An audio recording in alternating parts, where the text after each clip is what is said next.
Morning guys, magdidilig ako ng mga halaman ko.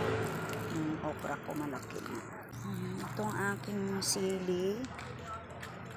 Yan. Teka, ipitas muna ako ng talong.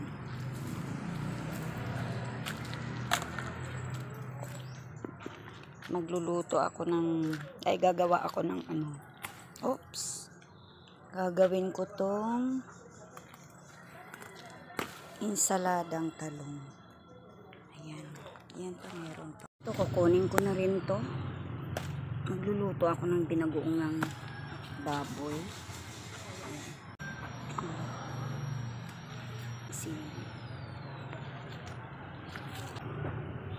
Pwede na to. Ito, pwede na to.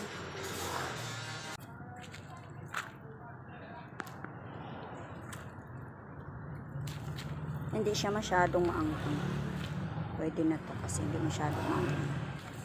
So, ito na nga guys, yung mga napitas kong talong. Itong dalawa ang haba niya. So, ito gagawin kong ensalada. Ito naman yung ihahalo ko sa binagoongang baboy. Yan, bumila ako ng konting laman ng baboy na may taba. Tapos yung sili.